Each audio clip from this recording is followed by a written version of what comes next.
نحمده ونصلي ونسلم على رسوله الكريم اما بعد فاعوذ بالله من الشيطان الرجيم بسم الله الرحمن الرحيم ان الله وملائكته يصلون على النبي يا ايها الذين امنوا صلوا عليه وسلموا تسليما اللهم صل على محمد وعلى ال محمد كما صليت على ابراهيم وعلى ال ابراهيم انك حميد مجيد اللهم بارك على محمد وعلى ال محمد كما باركت على ابراهيم وعلى ال ابراهيم انك حميد مجيد اللهم رب اشرح لي صدري ويسر لي امري واحلل عقدة من لساني يفقهوا قولي اللهم رب يسر ولا تعسر وتمم بالخير وبك نستعين يا فتاح يا فتاح يا فتاح بسم الله الرحمن الرحيم ثم لما فرغ المصنف رحمة الله تعالى عليه عن تعريف الخاص وحكمه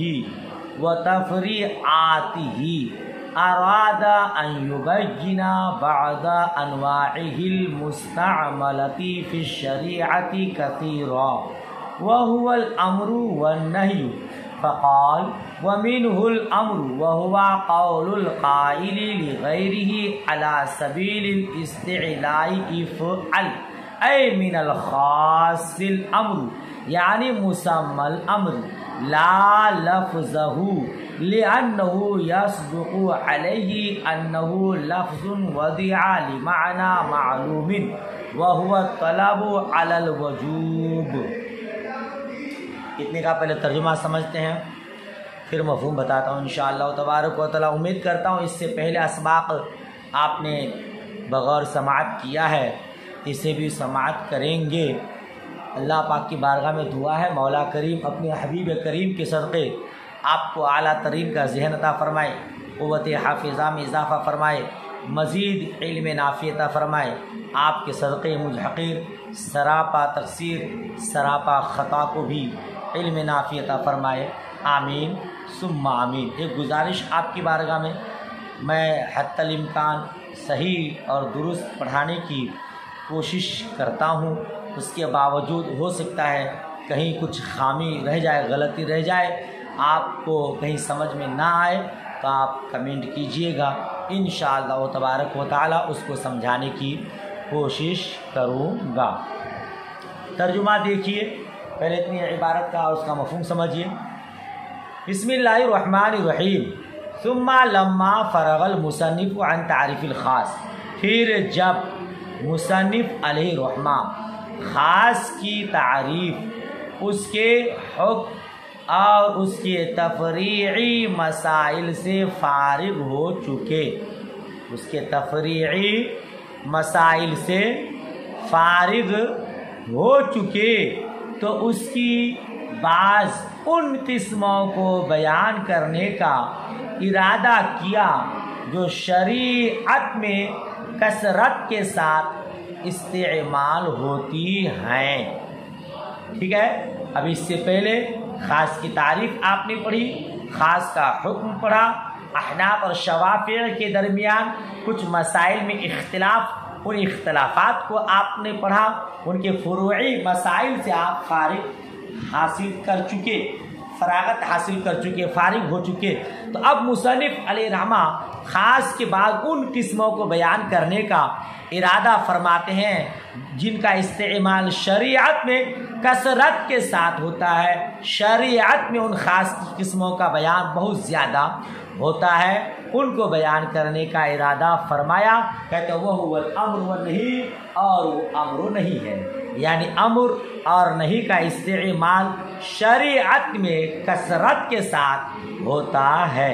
فقال ومنہ الامر، تو مصنف علیہ الرحمہ نے یعنی صاحب منار نے فرمایا انہی میں سے امر ہے. وہوا قول القائل. اب امر کسے کہتے ہیں؟ دیکھیے امر اور نہی دو چیزیں ہیں خاص کے اقسام جو شریعت میں بہت زیادہ استعمال ہوتے ہیں. صاحب منار نے پہلے امر کو بیان کیا، پھر اس کے بعد نہی کو بیان کریں گے. امر کو بیان کرنے کی دو وجہ، ایک تو یہ کہ امر وجودی ہے اور نہی عدمی ہے. امر کہتا ہے جس کے ذریعے حکم دیا جائے اور نہیں جس کے ذریعے روکا جائے، تو اس میں عدمی معنی ہے، اس میں وجودی معنی ہے. اور وجود کا مفہوم جو ہے یہ عدمی مفہوم سے مقدم ہوتا ہے، اس لیے امر کو پہلے بیان فرمایا ہے نا۔ اور ایک وجہ اس کی یہ ہے کہ انسان سب سے پہلے ایمان کا مکلف ہوتا ہے، اور ایمان معمور بھی ہے، ایمان کا حکم دیا گیا ہے نا، نہ کہ منہی عنہ کا حکم نہیں دیا، لہذا ایمان کو امر کو پہلے بیان کیا۔ بہرحال اتنا آپ سمجھیں کہ امر وجودی ہے نہیں عدمی ہے، اور امر وجودی کا مفہوم عدمی کے مفہوم پر مقدم ہوتا ہے طبعاً، اسی لیے پہلے امر کو بیان فرمایا، پھر اس کے بعد نہیں کو بیان فرمایا۔ امر کو بیان کرتے ہوئے امر کی تعریف صاحب منار فرماتے ہیں، وہ ہوا قول القائل لغیرہ، اور وہ قائل کا قول، کہنے والے کا کہنا اپنے غیر سے یعنی دوسرے سے اپنے کو بلند مرتبہ سمجھ کر افعل ہے، اور وہ قائل کا قول اپنے غیر سے اپنے کو بلند مرتبہ سمجھ کر افعل ہے، یعنی یہ افعل امر اس کا میزان الصرف سے پڑھ کے چلے آ رہے ہیں، افعل کر تو ایک مرد۔ تو یہ جو کہنے والا کہے گا کسی کو حکم دے گا، تو کہنے والا اپنے آپ کو بڑا سمجھ کر وہ کسی کو حکم دے گا تو وہ امر کہلائے گا، اگر بڑا سمجھ کر نہیں کرے گا تو پھر آگے آپ پڑھیں گے کہ وہ امر نہیں ہوگا، کچھ اور ہوں گے۔ آگے بڑھتے جائیے۔ اے من الخاص الامر، یعنی خاص کی اقسام میں سے ایک قسم امر ہے، یعنی مسمى الامر لا لفظہ، یعنی امر سے مراد مسمى امر ہے، امر کا لفظ نہیں، لأنه يصدق علیہ، کیونکہ وہی اس پر صادق آتا ہے، انه لفظ وضع علی معنی معلوم، کہ بے شک وہ لفظ ہے جو وضع کیا گیا ہے معنی معلوم کے لیے، اور وہ طلب ہے وجوبی طور پر۔ کیا مطلب؟ یہاں جو کہا نا کہ خاص کے اقسام میں سے ایک قسم امر ہے، تو امر سے مراد یہاں امر کے لفظ الفاظ نہیں ہے، امر میں حمزہ میم زبر امر ساکن امر، یعنی حمزہ یا میم را، اس کا مجموعہ مراد نہیں ہے۔ امر سے مراد حمزہ میم را یہ مراد نہیں ہے، بلکہ مسمى امر مراد ہے، اور مصداق امر مراد ہے، یعنی امر کا صیغہ جس پر صادق آتا ہے وہ مراد ہے، جیسے اضرب، اسمع، انصر، یہ مراد ہے نا۔ اس کی دلیل کیا ہے؟ کہتے ہیں اس کی کہ یہاں لفظ مراد نہیں، مسمى امر مراد ہے۔